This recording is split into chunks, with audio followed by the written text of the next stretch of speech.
స్నేహితులారా, ఈ సమయాన్ని బట్టి దేవునికి వందనాలు తెలియజేస్తూ ఉన్నాను. ప్రేమపూర్వకముగా మిమ్మల్ని అందరినీ వాక్య ధ్యానంలోనికి ఆహ్వానిస్తూ ఉన్నాను. క్రియలను దిద్దుకొనుట అనే ఆలోచనను మీతో కూడా పంచుకోవడానికి ఇష్టపడుతూ ఉన్నాను గనుక దేవుని యొక్క వాక్యమును మీరు ముగింపు వరకు ఆలకించాలని మీ కుటుంబ సభ్యులతోనూ తోటి విశ్వాసులతోనూ ఈ వీడియో షేర్ చేసుకోవాలని మీ ప్రార్థన మనవులు ఎట్టివైనను కామెంట్స్ రూపంలో కానీ ఫోన్ కాల్ ద్వారా కానీ తెలియజేయండి. నమ్మకంగా మీ కొరకు ప్రార్థించడానికి సిద్ధంగా ఉన్నాము. ఈ వీడియో మీ ఆధ్యాత్మిక జీవితంలో ఉపయోగకరంగా ఉంది అని మీకు అనిపిస్తే దయచేసి ఈ ఛానల్ను సబ్స్క్రైబ్ చేసుకునవలసినదిగా మనవి చేస్తూ ఉన్నాను. లేఖనము ఇర్మియా గ్రంథము 7వ అధ్యాయము 4వ వచనము. మీ మార్గములను మీ క్రియలను దిద్దుకొనుడి. స్నేహితులారా, ప్రతిరోజు మనము నివసించే గది కానివ్వండి, పరిసరములను కానివ్వండి, మనము పరిశుభ్రపరిచేటటువంటి వారంగా ఉంటాం.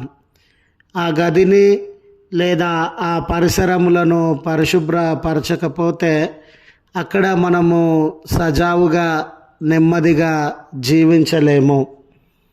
మనము నివసిస్తూ ఉన్న గది కానివ్వండి, వర్కింగ్ ప్లేస్ కానివ్వండి, కొన్ని పర్యాయాలు వస్తువులు చిందరవందరగా పడి ఉండేటటువంటి సందర్భం. అలాంటి సందర్భంలో మనము ఆ చోట సరి అయిన రీతిగా వర్క్ చేయాలన్నా, మన గదిలో నెమ్మదిగా ప్రశాంతంగా జీవించాలన్నా ఆ వస్తువులన్నిటిని కూడా ఆర్డర్లో పెట్టేటటువంటి వారంగా, సరి చేసేటటువంటి వారంగా ఉంటాం. మన పరిసరాలు లేక వర్కింగ్ ప్లేస్ గదిలో ఈ వస్తువులన్నీ ఆర్డర్లో లేకపోతే మనము మానసికంగా బలహీనపరచబడే సందర్భము, పనిలో ఏకాగ్రతను సాధించలేనటువంటి ఇబ్బందిని ఎదుర్కొనే అవకాశము ఉండింది. మన గదిలో వస్తువులన్నీ ఆర్డర్లో ఉండినప్పుడే మనము మానసికమైనటువంటి నెమ్మదిని అనుభవించే పరిస్థితి ఉండింది. ఇలాంటి తరుణంలో ఈ లెంట్ కాలం అంతటిలో స్నేహితులారా, మన గదిని, మన శరీరాన్ని, మన పరిసరములను సరిదిద్దుకోవడము మాత్రము కాదు, కానీ మన హృదయాన్ని, మన ఆలోచనలను, క్రియలను సరిదిద్దుకొనవలసినటువంటి అవసరత ఉండింది. స్నేహితులారా, ఇశ్రాయేలు జనాంగాన్ని ఉద్దేశించి దేవుడు అందించినటువంటి ప్రవచనముల ద్వారా ఇర్మియా ప్రవక్త గారు ఈ అధ్యాయం అంతటిలో తెలియజేస్తూ ఉన్న విషయము ఏమిటంటే, మీరు మీ హృదయములను, మీ క్రియలను దేవునితో మీకుండినటువంటి సంబంధము పతన స్థితిలో ఉండింది. అది పతనమైపోయింది కనుక మీరు చెరకు వెళ్ళే పరిస్థితులు, మీ మీదికి యుద్ధం వచ్చే పరిస్థితులు, మీరు ఇతర రాజుల చేత బానిసలుగా కొనిపోయే పరిస్థితులు, ఆర్థికంగా, సామాజికంగా, మరి రాజకీయంగా నష్టపోయే పరిస్థితులు తలెత్తినవి. ఈరోజు మీరు దుఃఖంలో ఉన్నారు, ఈరోజు మీరు ఆపదలో ఉన్నారు. మీరు, మీ పిల్లలు, మీ పట్టణాలు, మీ గృహాలు, మీ భూములు, ఆస్తిపాస్తులన్నీ కూడా ప్రమాదపు అంచులో ఉండినవి. మీరు ఇలాంటి ప్రమాదాన్ని, నెమ్మది లేని స్థితిని అనుభవించడానికి కారణము ఏమిటంటే, మీ క్రియలను మీరు సరిచేసుకోవడం లేదు, మీ ఆలోచనలను మీరు సరిచేసుకోవడం లేదు, మీ హృదయంలో ఉన్నటువంటి తలాంపులను, మీ ఆధ్యాత్మిక జీవితాన్ని మీరు సరిచేసుకోవడం లేదు. మీరు దేవుణ్ణి మరచినటువంటి వారుగా ఉన్నారు, విడిచినటువంటి వారుగా ఉండినారు. దేవుని ఆలోచన ఏమై ఉన్నది, దేవుని చిత్తము ఏమై ఉన్నది అని గ్రహింపు లేనటువంటి వారుగా ఉండి దేవుణ్ణి ప్రక్కన పెట్టి మీ ఇష్టానుసారంగా జీవించేటటువంటి వారుగా ఉండినారు.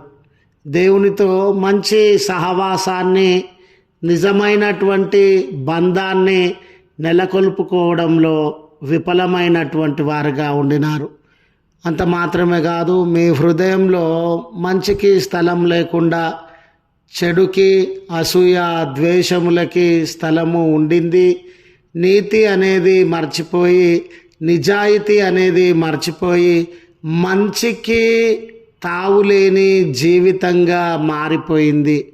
మీ క్రియలలో కానీ, మీ ఆలోచనలలో కానీ, మీ నిర్ణయాలలో కానీ నీతి, మంచి అనేది కనబడకుండా పోతుంది. కాబట్టి ఈ ప్రమాదపు అంచులో మీరు మిగిలిపోయినారు అని హెచ్చరిక చేస్తూ, దీని నుండి బయటకు రావడానికి ఒకటే ఒక మార్గం ఉంది. అదేమిటంటే మీ క్రియలను దిద్దుకొనండి, చెడు నుంచి మంచిలోనికి రండి. దేవునికి దూరంగా ఉన్నారు, దేవునికి దగ్గరగా రండి. అవినీతి, అన్యాయము, మోసపూరితమైన జీవితములను వదిలి మంచి యొద్దకు రండి. ఈ రీతిగా మీ క్రియలను దిద్దుకొనినట్లయితే మీరు ఈ ప్రమాదంలో నుండి బయటపడతారు అని హెచ్చరిక చేస్తూ ఉన్నాడు.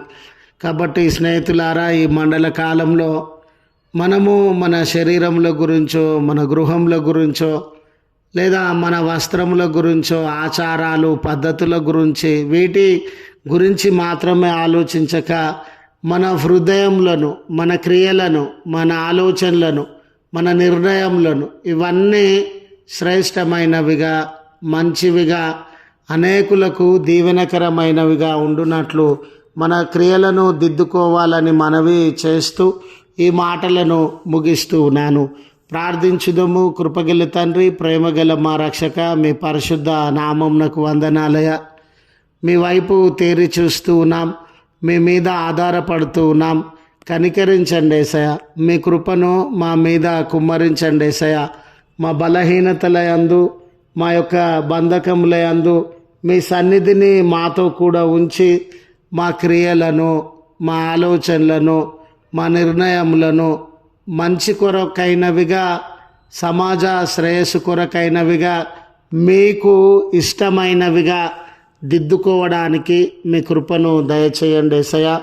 ఆపదలో ఉన్న వేళ, కన్నీళ్లలో ఉన్న వేళ, సమస్యలను, బంధకములను, బలహీనతలను అనుభవించుచు ఉన్న వేళ నీ ప్రియబిడ్డలు ఈ ప్రార్థనలో ఏకీభవించుచు ఉండగా వారి మొరలను ఆలకించి వారి సమస్త విధమైన బలహీనతల నుండి విడుదలను దయచేయమని క్రీస్తు పేరట వేడుకొనుచు ఉన్నాము తండ్రి. ఆమెన్.